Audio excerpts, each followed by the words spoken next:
Oh, guys, breaking news. The Cowboys are trading all-pro pass rusher Micah Parsons What? to the Green Bay Packers. You're kidding me. Jerry, how much cocaine have you been snorting?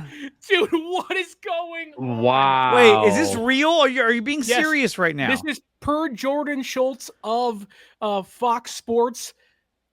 Micah Parsons gets 4 years, $188 million with $136 million guaranteed. The whole show is derailed. Forget Juwan Jennings. I'm sharing Micah screen Parsons right now. is off the team. Let me move over, you guys, see if I can bring this up, add it to the stage. There we go, right there. Ian Rappaport, the Dallas Cowboys are trading away Micah Parsons in a deal that's going to include at least 2 first-rounders heading to the Dallas Cowboys. Are they the most dysfunctional franchise in the entire NFL? Dude, he's lost his mind. How do you just sign Micah Parsons to that big contract extension and then you trade him? What is going on? That was the problem. He wanted to get signed. I thought they did agree to a contract. No. This is I want to get paid. The whole agent stuff and the player stuff and Jerry mishandling things. They wanted to get the NFLPA involved, and now it's over. And for Green Bay, does Micah actually want to play in Green Bay? I guess his new deal being signed indicates that, but $47 million a year certainly makes Nick Bosa's contract look like a bargain right now. My God. Here comes the Nick Bosa holdout. Here we go. Man, that's true. Yeah. It is possible that it could happen, but I mean, this does significantly make the Packers defense a lot better now. They have a premier pass rusher on the edge.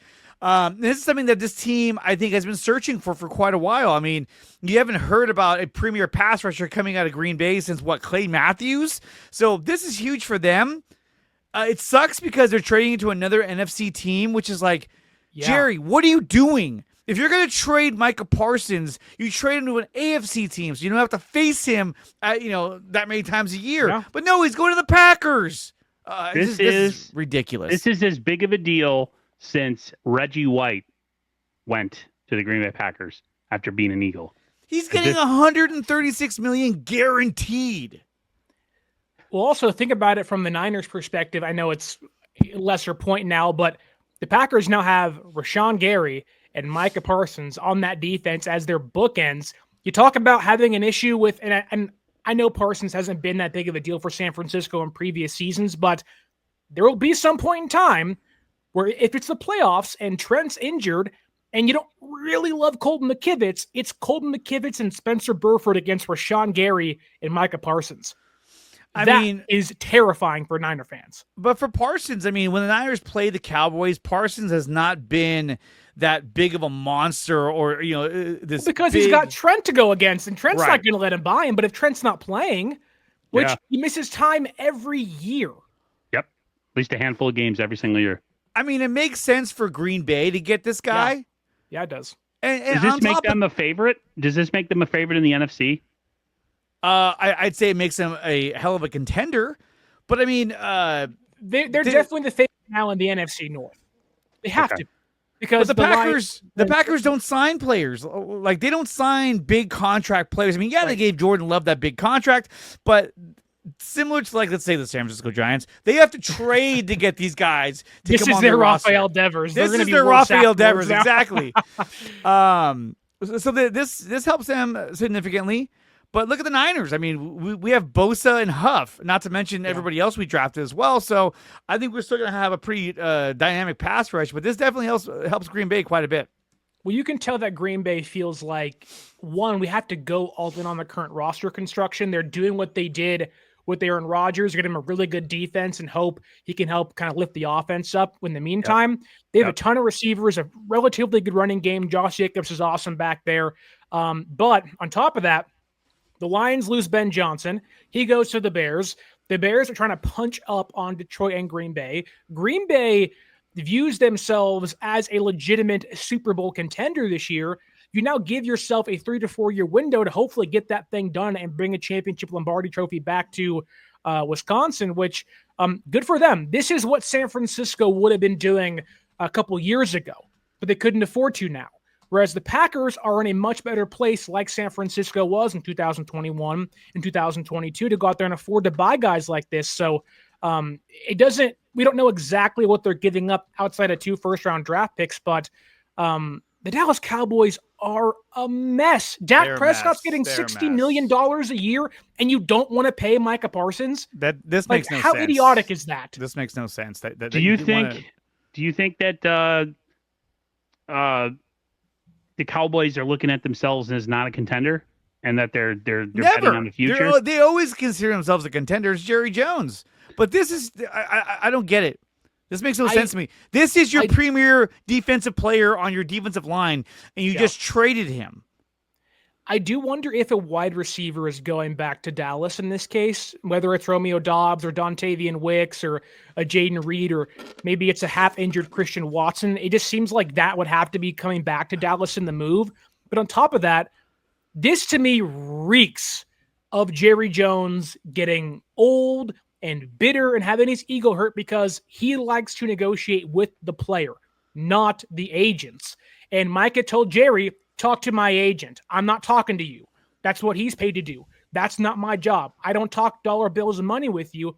And Jerry probably got pissed off and said, fine, we don't need you then. So, my God, this reeks of Jerry Jones getting bitter and old and egotistical and saying, fine, I'll trade you. I don't care. I don't need you. When in fact, the Dallas Cowboys 1,000% need Micah Parsons on that defense. Absolutely. They Joseph absolutely Umberg need in him. The comments read my mind. He said Jerry Jones thinks he's making another Herschel Walker trade. I don't know if you guys he did get 2 first-rounders for him. Hey, that's great. That's great. But those are late first-round draft picks. That's like pick 26, 25. It's not even a top 10 pick right now. There's got to be players coming back in return. Somebody. I don't even think it's a receiver because, they're kind of receiver heavy at this point with CeeDee Lamb and George Pickens over there now. So now it's like, hey, we can't stop you defensively, but we're going to try to outscore you. Right. That seems to be the motto now, right? We're going to put up 35 points a game, but wow, they don't have a running back. Javonte Williams is their guy? There's no way. This is a disaster if you're Dallas. Disaster. This is terrible. If I'm a Cowboys fan, I'm pissed. How do you give up on Micah Parsons, who's been one of your for sure things year in and year out? And to argue, who's more of a for sure thing? Is it Dak Prescott or is it Micah Parsons? I would lean more on Micah Parsons than Dak Prescott because I know that when come playoff time, Micah Parsons isn't going to shit the bed like Dak Prescott does on a yearly basis. So this makes no sense, but hey, it's the Cowboys. What do you expect? As a 49er fan, that makes me feel better about my organization. We can say what we want about the 49ers and how they draft and how they don't prioritize certain things. And, they have all these injury problems, yada, yada, yada. But John and Kyle have been here. They've run a pretty tight ship. They always make trades for the most part that make sense. They're very transparent with their fan base about what they're trying to do. And when you look at the Dallas Cowboys, it's 100% the opposite direction. Dallas Cowboy fans are like Yankee fans. They are always the talk of the town, right? But it's never for good reasons. You know what I mean? Dallas hasn't won a Super Bowl in over 30 years, okay? I was 16 the last time they won a Super Bowl, 15, 16 years old. So they had a documentary come out about them, and it's talking about the past and Jimmy Johnson and Jerry Jones. I don't know if maybe he's feeling himself, so to speak, after watching that, thinking, you know what, I'm gonna do the Herschel Walker trade all over again. I'm gonna set the world on fire. But the Cowboys, I think the 49ers. This doesn't worry me. No, we don't face either team this season because of our easier schedule. So it'll be fun to watch how this kind of plays out for both teams. But again, just like Sterling was saying, this is Jerry Jones being an egotistical madman. Yeah, maniac. Because he's basically saying, you don't tell me what to do. I tell you what to do. I'm trading you. He's still in the draft room, dude. He still doesn't trust his own people to draft players. He runs the draft. It's ridiculous. Talk about the Niners. We have our issues with the front office sometimes and things they do. They have a pretty set. The Dallas Cowboys are receiving 2 first-round draft picks and defensive tackle Kenny Clark. That's a pretty that makes sense. Pretty substantial loss for Green Bay in the middle of their defense. Yeah. They had to get something on the D-line. They had to. Clark is one of the best defensive tackles in football. I'm a little worried for Green Bay's run defense, which Aaron said he wasn't worried about, the Micah Parsons acquisition by Green Bay. If you have a healthy Christian McCaffrey, running against Green Bay becomes a hell of a lot easier now if they're San Francisco. Right. Well, that's if we can get to the playoffs and face a team like Green Bay, if they're there. Yeah. But I'm just saying, right, like even in the long term, like Micah Parsons has never been an issue for the 49ers, no matter how many times we've played them. I don't know if it's how they scheme it up or, some people play bad in big games. But like to me, like you said, for the NFC North, this all of a sudden becomes did I say the NFC North? You did. Yeah, you did. The NFC North. But even for the, now for people in the NFC East too, like, I mean, I still think Dallas is better than the Giants. Even with they this. Better be. Yeah. They better be. Russell Wilson out there. Yeah. But Dallas, to me, Kenny Clark is a damn good football player, and I think the Dallas Cowboys really needed that on the interior defensive line. So to give Jerry some credit here, getting Kenny Clark is a pretty big deal for that defense. However, when you're discussing teams like Philadelphia, who is at least in this weird perennial prime with their defense being awesome and the offensive line being incredible out there, and Jalen Hurts under contract and A.J. Brown, like they're set for a while. The Commanders are on the come up, which they have 3 more years of a rookie contract. Jaden Daniels, Dak's going to be like 35 then, which quarterbacks can play later in their career. But at some point, you have to realize Dallas Cowboys are going to have a steep fall off. And I get it. Like they want to tweak things and maybe save some money in return to hopefully help the roster out in other ways. But this definitely feels like the Packers trying to thread that needle. Yeah. And the Cowboys saying, look, we have to use these funds elsewhere and don't mind trading away Micah, which I'm just shocked Micah agreed to go to the Packers. Out of all places. Seriously. Teams don't agree for that at all. Or players don't agree to that whatsoever. It's like going to play in Buffalo. Nobody wants to go play there because of the weather and just exactly. Yeah. But the Packers had to make this move. They needed to get a premier pass rusher. You look at the Lions, they got Aiden Hutchinson. Everyone around them had a premier pass rusher except for them. And in comparison, I mean, look, they moved Kenny Clark. Out of all the D tackles, I think he was ranked 27th, or according to PFF. He had he's really good. He had 66 quarterback pressures, 25 defensive stops, including in the playoffs, and he tallied an impressive 913 snaps. So the guy showed that he has durability. So they're getting a good player in return, plus 2 first-round picks. That's really good, but still, I don't know if I'd give up on Micah Parsons if you ask me. But well, that's them. You guys think now that this has happened that there is going to be maybe not now, but at the end of the year, possibly going back to the table with Bosa's people? And it's possible, but let's talk about that for a second because we have the contracts in front of us now. The top 5 highest paid edge rushers in football. Max Crosby's number 5 with $35.5 million. Danielle Hunter is 4 with $35.6 million per year. Myles Garrett, 3rd with $40 million. TJ Watt, 2nd with $41 million. And Micah Parsons got $6 extra million, 47 per year from the Green Bay Packers. Meanwhile, Nick Bosa only getting $34 million, $13 million less per season than Micah Parsons. There is no way in hell that Bosa does not hold out next year in wanting at least somewhat of a raise to get that money back because Nick Bosa, for as good as Micah Parsons is, I'd much rather have Nick Bosa than Micah Parsons. Yeah, absolutely. Bosa plays both the run and the pass. Yeah, he's a force wherever he's at. Yep, and he's one really great edge rusher away from really being unlocked. Bosa, like we can get on him. I've gotten on him in the past, but like he really has never had that other guy. But yeah, they have, man, to make that much less than a guy that you're better than and that fans know. And I'm telling you right now, John Lynch is secretly sitting in his office like, oh, damn it. Here we go. Yeah. Just when I thought the Jawan Jennings situation was my biggest problem, now I gotta pay the Italian stallion after this season. Rightfully deserved, though. I mean, I don't have funny how the it all cap comes in back front to of the me. Niners. What's that? I don't have the dead cap in front of me, so forgive me, but we just saw the Dallas Cowboys trade $96 million. So that's next year?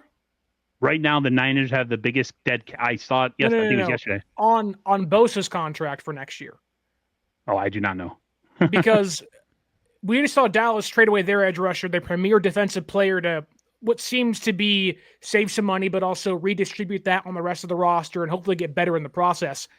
The San Francisco 49ers, yes, love Nick Bosa. Yes, when I build around him. But although I would not be in favor of this, do you think that maybe there is a way where San Francisco at least entertains the idea of trading Nick Bosa if he indeed says, hey, I want to get some more money this offseason? No way. And there is the dead cap money for next season. I believe it's where is it at? Can you at zoom $75 million? Really hard to see. I have old man eyes. Here we go. How about that? Oh, stop, dude. I got like 20 years on you. Enough. I got old man eyes. I know. I'm only 28, guys. I'm 20, okay, so here's 2026 right here, and if you go straight down, $75 million in dead cap for this season, $33 million next season.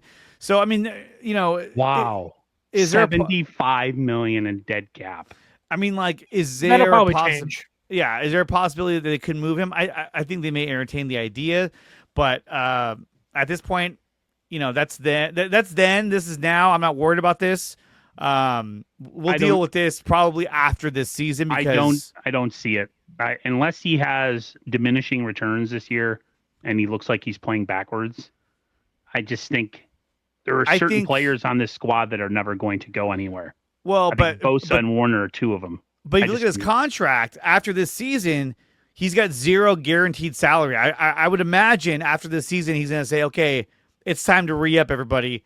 I want the new contract. So I think this is the year you get him at a price that's reasonable. And I think next season, that's when he wants to do the whole time to either restructure, give me a new contract, an extension, whatever. And that's when we deal with that. Shall we go to the YouTube chat for a second? We have a lot of fans and listeners and watchers out there chiming in. We have David saying, Bosa trading to Washington so he can be closer to the White House. Yeah, that's it. That's the answer right there. Yeah, that's the answer. Let's see what else is out there. Rob D says he's definitely asking for a new contract next season. For sure. Absolutely. And let the negotiations for Nick Bosa begin again. Big Brick 84 says they are keeping all that free cap space for next year to pay Nick Bosa next year. Probably. Especially if he balls out. So it's not a bad thought, although I do think they're saving a lot of that rollover cap to lessen the hit of Brock Purdy, Trent Williams, and Christian McCaffrey and Ayuk's new deals that are going to hit the books next year. But it is a thought to keep in the back of maybe our brains as the season progresses. Kenny 49er says trade Bosa and get a haul in return. I mean, would you call this a haul for Micah Parsons? Yeah, you got two first rounders and Kenny Clark. I would want a little more than that. And Niners aren't trading draft picks in the back of the draft. They're going to be late first round picks. They're not going to be high first round picks. So it's kind of like, okay, well, but let alone they still are first round picks. I mean, hey, imagine the next 2 years you have two first round picks. I think the 49ers have the end of Trent Williams' contract in mind. And I think if they do readjust Bosa, I think they readjust Bosa in the books with Trent Williams money coming off the books at some point soon. At some point, yeah. But I mean, for Dallas, you figure, hey, look, we got two first round picks the next 2 years, right? That's pretty huge for them to try to rebuild. Some teams would say, well, I want multiple picks each year instead of just two first rounders. But no, he went for the high pick. I want two first round picks because I want every year of the next 2 years, I should say, I want two first rounders coming out of the draft going to the Dallas Cowboys, which means that they're going to rebuild at some of the key positions. Now, what those positions are, I don't know. I don't follow the Cowboys that close. But I would think it'd be quarterback at one point, but probably not. But they got two premier receivers. They're probably going to look for a running back. Another pass Linebacker for rusher. sure, Yeah. edge rusher. Yeah. The They only have way a lot of he holes wants to fill. premier players. So yeah, the that's only why way he the made this Niners move. trade Bosa is if it's an off-season move and it's Yeah. prior to the draft, because I think Oh, yeah. they go into a draft knowing that it's an edge like deep draft, like it's a deep edge draft, and they're like, okay, we're going to move off from him. We're That's a going to good free up a point. bunch of money. We could actually bring in maybe a couple other players with that money, and then because he's a rookie, we can have another edge come in to quote unquote replace him, but on far less money, less injured, younger and stuff. They're not. They would never just do it. I think I don't think they would do it player for player. And if they're going to do draft picks, it would never be like right before the season. That would just be a dumb move. Yeah, It'd have to be before the draft. That's the confusing part for Dallas, where if this trade, let's say, happened back in February or March, I think our perspectives are a little different because you know exactly where you're picking. You get Kenny Clark in the building early, where now Kenny Clark has 1 week to learn that defense, which shouldn't be too hard. But now you have 2 first-round draft picks in which you have to wait a whole other season to get a guy in your building, which sometimes doesn't pay off, sometimes it does. Maybe Jerry makes another trade elsewhere and whatnot, but the Dallas Cowboys certainly feel like they definitely lost this trade, at least initially, because waiting a whole year for a draft pick, I don't love that, but I think, Aaron, you're right. If kind of turning things back to Nick Bosa, which I don't think they'll do this. If they're going to trade Bosa, it'll be in the offseason before the draft because they want to know what they're getting. I do want to ask you guys this, though, because it's a small part of the conversation, but let's say Trent Williams' season doesn't go as we think it may go, right? He's aging. This next draft is seemingly a much better tackle draft, and those guys fit San Francisco's scheme a little bit more in the next draft class. If Trent retires or gets hurt again, and San Francisco's a little concerned as to who's blocking Brock Purdy's backside, could we see them then maybe invest in the offensive line via trading away Nick Bosa? And could that kind of depend on if Robert Saleh comes back next year as well? Man, it's a good question. It's a loaded question. I get that, but I think all that has to come into the conversation because a lot can change really fast for San Francisco. That's awesome, Dre. Yeah, I think that, look, at the end of the day, this is going to be a situation where if Bosa and the Niners can't agree on a contract, we're going to know fairly soon what's, if it's going to work out or not. And if it's not, then I think, yes, they will look to entertain trades. They've done it before with Brandon Ayuk. They've also done that, I think, with Deebo Samuel. They said, hey, if you want to pursue a trade, go for it. So that's something that they're not something that they don't do. I think they definitely will do that. But I don't see them getting, letting Bosa leave unless they're getting a huge haul in return. Gabriel Pereira. Yeah. That is an interesting one because he lives in Miami in the offseason. That's where he's from. That's where his daddy played. Would you trade Bosa to Miami for Chop Robinson and a first round? Well, I will say this, and that would be interesting. Trading Nick Bosa is a conversation that we're having now, but it's not going to really come into the zeitgeist until the offseason in which Bosa has a good or bad year. But if they fire Mike McDaniel, I doubt they're trading for Nick Bosa unless they're getting a big name coach in there, which maybe Belichick wants the ball out in Miami next year with his young girlfriend. Who knows? But to me, trading Nick Bosa, you don't trade him to teams that I don't like. I don't view Miami as a contender. The only reason the Packers made this move for Parsons was because they believe they can win the whole thing this year. You have to find a team that, one, can fit his contract into their financial situation, but two, believe they are a Nick Bosa away from winning the Super Bowl. I don't think that's Miami. They're not. I don't know who that is, though. The Chargers? The Chargers could be. Buffalo could be. You're not trading Nick Bosa away unless there's guaranteed high end, whether it's offensive lineman or defensive lineman in the next draft. And also you're getting somebody back in return. Like, let's say it is 2 first-round draft picks and insert high-quality player. Who is that high-quality player you want back with Nick Bosa leaving your building? Right. Like I can't think of a team that would do that outside of Green Bay, which this feels like it kind of came out of nowhere and it happened in like a matter of days. Crazy. This is crazy. In the real world, I think Bosa stays with the Niners long term. Yes. Yeah. Yes.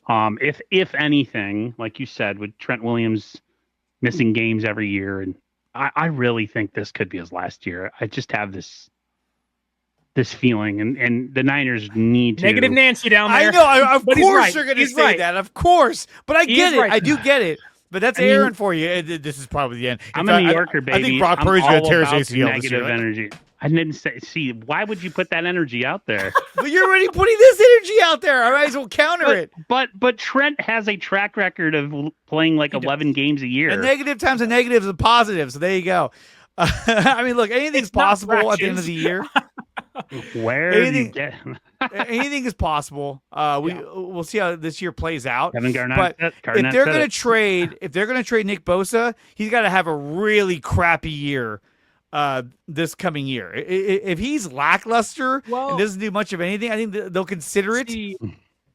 I don't think you're wrong, but I do think that if Bosa balls out and wants $47 million a year or to reset the market again, that is I'm sorry, Nick, but we kind of just did that with Purdy.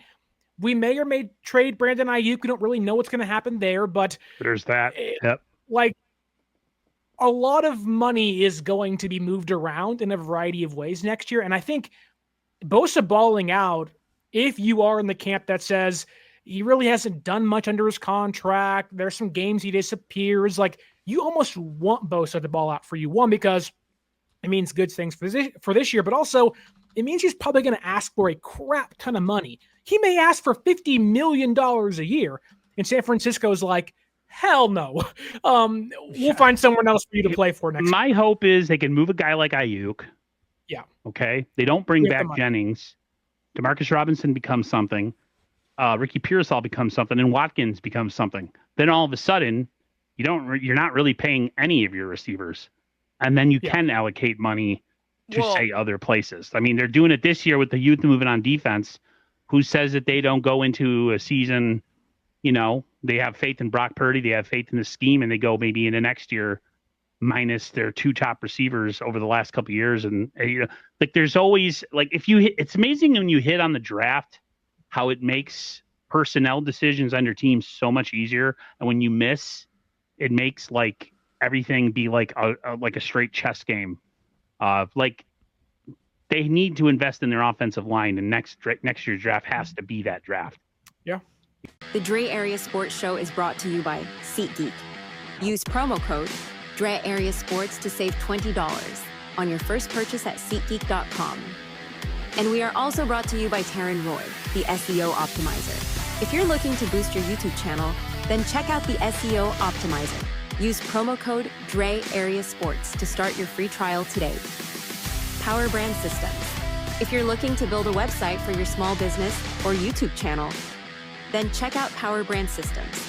Use promo code 300POWER to save up to $300 on your first purchase at Power Brand Systems.